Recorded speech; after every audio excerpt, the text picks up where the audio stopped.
Selamat datang. Welcome to Malaysia. I know this is not your first trip for you, but it's been 3 days since you've arrived from KL. Now, Michael and Brad, if you had to describe Malaysia to your friends and colleagues back home in just 3 words, what would those 3 words be? Fun. I had fun on my list. Did you Oh. copy my list, I Brad? don't know. So far, we're one for one. What else do you got? I had welcoming. Was on my list. Nice. I had care because with the huge diversity here in KL, I'm always so impressed with how much people care about each other and come together as a single community. My last one was integrated. I think I was Oh. really amazed at how tightly integrated our IT workforce is with the technology and engineering side of MTech, and how that really has come together as one MTech location. Oh, My last one was technical okay. because the folks here do so much really wonderful quality technical work, and it's really a technical center for the corporation. Awesome. Thanks so much for sharing that. Really course. appreciate it. Brad, with you first. Okay. Both you and Michael are obviously here to share, give us insights on the workforce strategies.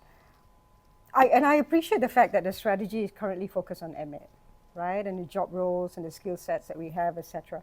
But in the context of the broader MTech, how much will you take those into consideration as you continue to refine the workforce strategies? Yeah, I think certainly here locally at this site, it opens up other opportunities for our professionals. We're already seeing that as many of our folks are filling roles inside the T&E side of the equation. I think it's a wonderful way for our people to get to develop, and it should be a two-way street. Obviously, right? We're sending a lot of people towards the T&E side at this point, but I think we have roles that would be good for the development of the engineering professionals as well. And we need to be open to take those people in. And again, as I already said, integrate is one of my words. I think we can only continue to do that at a higher level and grow this site as really a prize location for MTech. Michael, we just heard recently from, Darren himself in terms of the business transformation plans. Can you share with us what this mean from whether it's challenges or potential opportunities for MED itself? Yeah, I mean, I think with the announcements that came out recently, a lot of change, and change is always really difficult.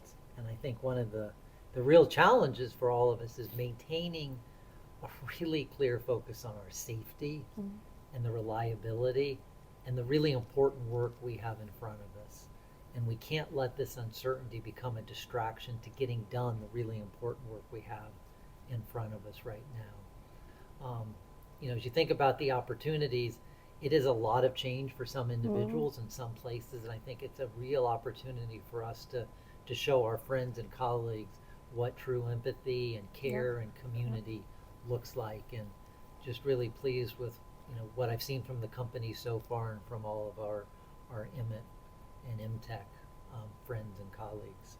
I think it's also a great opportunity to really lean into the corporate operating model even more so, and really continue to bring that to life, and collaborating and the value of scale and integration and bringing capabilities together in global centers. And I'm really, really excited because Emmett kind of is leading the corporation in this space with what we started on our journey, 2+ decades ago, at building centers like this one here in KL. Brad, what's next for the workforce strategies? And for all of the team listening out there, how can we all help ensure that it remains a successful months and years to come? Yeah, thank you. I think what's immediately next is heading to Bangkok to do our last forum there. It's been a crazy world tour. It's been a lot of fun to get out and do these live and in person. I think it's been much more impactful, certainly from a question and answer session, to really drive the clarity of the message. But there's some big tracks of work still ahead of us. We have to figure out how to not just make this a PowerPoint deck and a conversation, but really how we develop our people long term. And for people to lean into that, we need to operationalize that. So partnering with our colleagues in HR to really build this context and this purpose into the processes that they steward as we develop people throughout the years. And then there's a lot of work still ahead of us as we sort out kind of the footprint of our functional organizations and their long-term strategies, and how workforce implications of those strategies start to weave together to provide additional clarity to the roles that are going to exist at each of the sites, and just how we push that forward. Is what's immediately in front of us. So Michael, the final question I have for you is, I know we're in the midst of refreshing our must-wins for 2026, right? But as you reflect back for the year, what's one thing that you're most proud of for 2025? And looking forward, what does success look like for Emmett, by 2030, in your view? Yeah, it's so hard in time to pick one thing. I mean, there's all the work we've done on Polaris, just phenomenal amount of work over the past year. A number of the big projects, across the corporation where we're really impacting transformation through the work that we do in IT. The modernization of our IT infrastructure, the reduction in technical debt, turning off the mainframe. I mean, my list goes on and on. But That's true. when I think about one thing that I'm really proud of, and I'm not just saying this because Brad's here, it's what we've done in workforce strategy. And probably the reason that I'm most proud of that is because it's really critical for the long-term success. And it's something that when we started this, none of us knew what it was going to look like. And so it was a little bit of, okay, what are we going to do? How are we going to figure this out? And watching the leadership team come together, the norming and storming, and coming up with something which I think is going to make a really big difference long-term for Emmett. So I think that progress I'm really proud of. Thank you. Thank you. And what about in 5 years' time? What does success look like for you? 5 years Emmett. time. Sometimes that's it. 5 years feels like an eternity when you think about, the digital space and IT technology. But, 2030, obviously you'd start with, Polaris is over. Mm.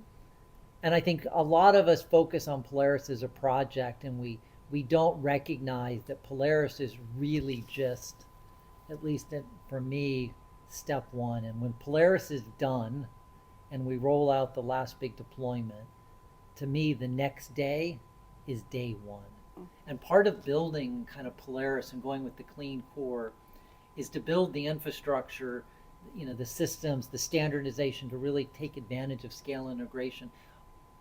But it all is to allow more rapid innovation. And when you think about the AI and the agentic coming out, Polaris just becomes the foundation, which we can do some phenomenal things on top of. So by 2030, I want to see a huge amount of innovation and just dramatically more rapidly deploying solutions to the business. Obviously, really high reliability, and a lot of the modernization efforts I talked about, the technical debt reduction should be helping with that security, that reliability of all of our systems. And I think as we continue to evolve the business capability strategies, the business capability model, the EPO, the corporate operating model, continuing to see even tighter integration between what the business challenges are, what the business strategies are, and how IT provides the fundamental enabling technology that bring those strategies to life to really take the corporation into the future, into a league of its own. Thank you so much for those insights. Thank you for hosting us. We've Yeah, had it a was fun. fantastic time. Your leadership has been incredible, Anton, and it's just really, it's so phenomenal to see how far things have come since my last trip 18 months ago. And it's clearly a one MTech team here now, and hats off to you and the rest of the leadership team. Thank you very much. Appreciate those kind words. I hold very dear to my heart that we're only as good as our team, and we have a fantastic team here, not only in KL, but across all locations globally. So we do have, I know you'll be leaving shortly for Bangkok, but I bet you're waiting to eat the durian, yeah? Yes. We're going to try durian. Oh. Okay, onwards to durian. Over and out. It's okay. Oh, okay. I don't want another piece, no. You don't think that's going to happen?